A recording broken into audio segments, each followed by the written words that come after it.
Alright, in this video I have my Craftsman 25cc weed whacker, weed eater, whatever you want to call it. The problem I'm having out of it is that I can get it to start and choke, but as soon as I give it fuel, it kills. So I've changed out the spark plug. That's not the problem. So my next issue is going to be the carburetor.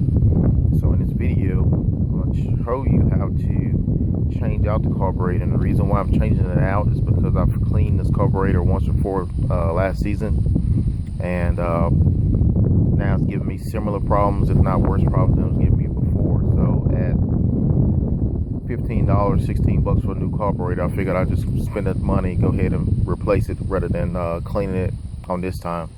So here's my new carburetor, and I picked this carburetor up from repairclinic.com. Also picked up a new gasket. Let me give you the part number on that. There's the part number for the carburetor. See that? And here's gonna be the part number on the gasket.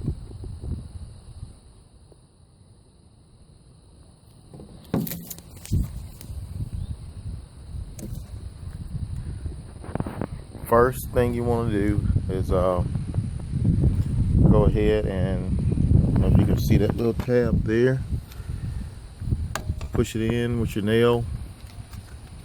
Put it back in there. Yeah, just kind of push it in with your finger and it flipped right over. This houses the air cleaner and pretty much just the cover. Next thing you want to do is remove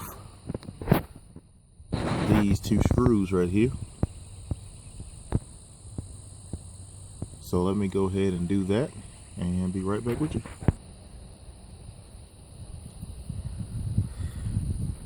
These screws go from the top all the way to this plastic piece that's down close to the weed whacker. So make sure you unscrew them all the way.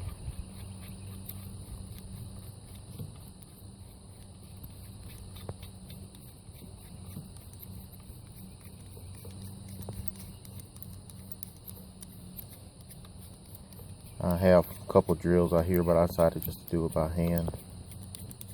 A flathead will work, or either it's like a star bit. Either one would work on this particular screw. As for the size on the star bit, it looks almost like a T7, but don't quote me on that. Alright, once you get those screws out, you can go ahead and try to remove this plastic plate here, which this is the air cleaner housing. Kind of flip that over. There's the gasket that I'm going to be replacing along with the new carburetor. Alright, so once you get to here, the next thing you want to do is remove these lines, fuel lines. Pay attention to where you get them from, because they need to go back in the same place when you get ready to put on your new carb. Also,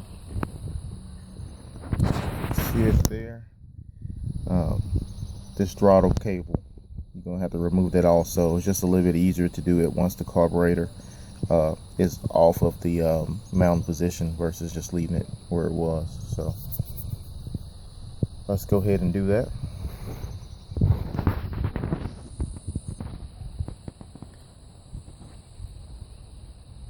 Some people just pull these lines off. What I found works best is get you a flathead screwdriver and just kind of put it in between the metal and the rubber on the line. Just kind of twist. If you see, when I did that, it brought it off of the lip. That's so. Another good idea is I drain this tank. don't have to. It's just what I decided to do anyway. Let's get this next one off here.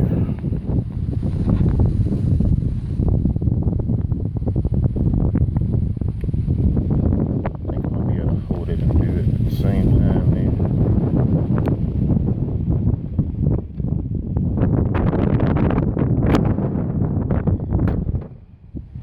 There you have it.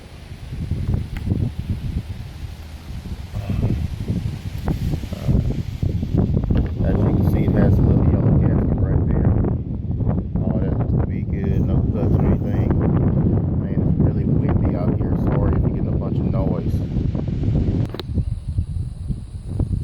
Alright, once you get those fuel lines off, one thing you want to do is, like I said, that throttle cable, it pretty much comes off just like that. So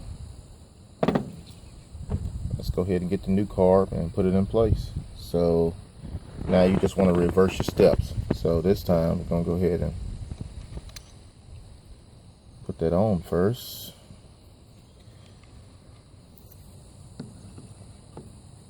Let's see if I can get it here.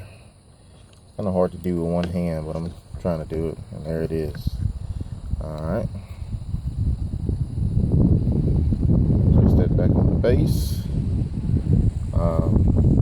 Now I'm going to go ahead and just put the screws through it. Oh, I'm sorry. Put the gasket on.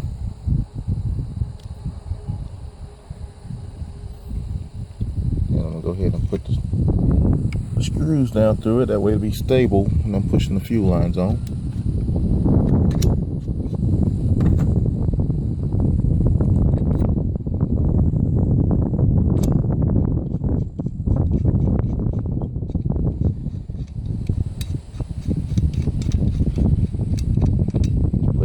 Plastic piece on before I put the screws in.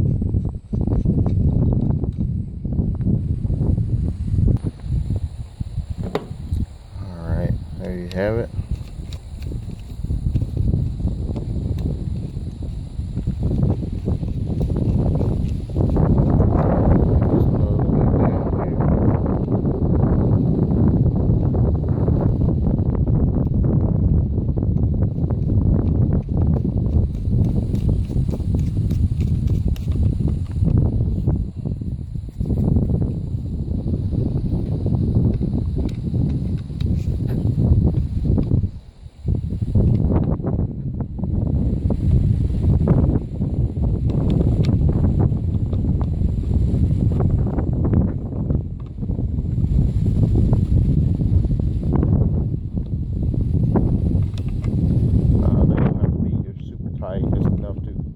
That gasket down pretty good, and that's it. Let's go ahead and put the fuel lines back on. They pretty much went back in the same position that you took them out from.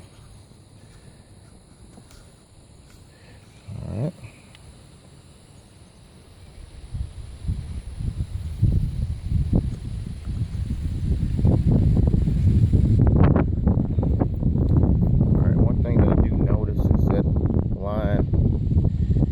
Isn't as snug as it was when I took off, so I'm probably gonna put some new line on there also, but just for starting purposes and everything to make sure the carb works, I'm gonna go ahead and run some fuel through it just to see, make sure what I've done, new carb and everything, is what my problem was. So let's give it a go.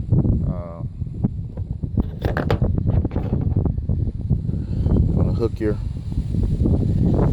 air cleaner cover back on. Just keep those on as such.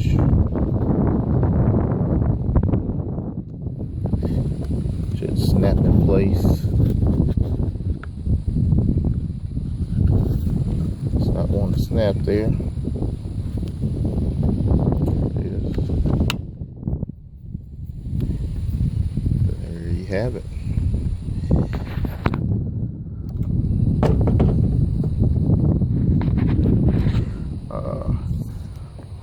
Let's put a little fuel in it and see what we can do with it. Got it all fueled up. Let's give it some pumps here. See if we get anything.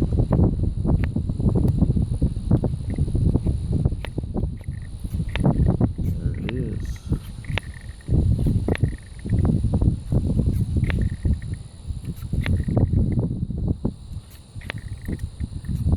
Looks like we get what we need. And put it on full choke. And this particular Craftsman has what's called a speed start, and I'm going to use that today. And it's basically a drill bit that you can buy. Just makes that starting a whole hell of a lot easier, as you will see. Guess I'm not going to be able to do it with one hand.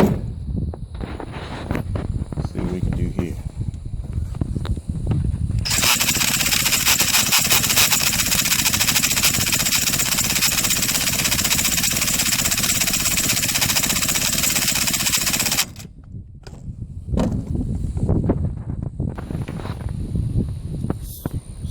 Trigger a few times. Just let fuel get down in there.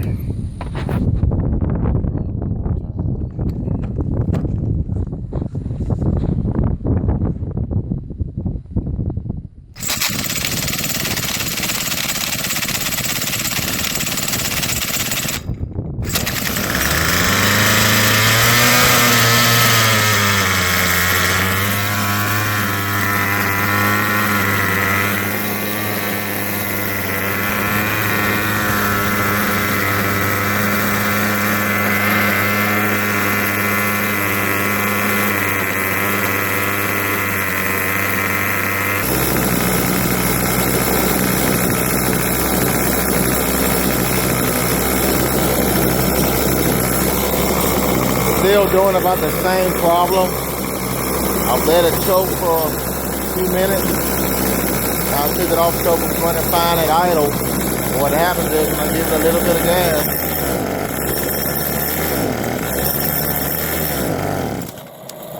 give it a little gas, it kills on me. Alright, be sure to adjust your enrichment screws, and after I've done that, everything fires right off like it needs to.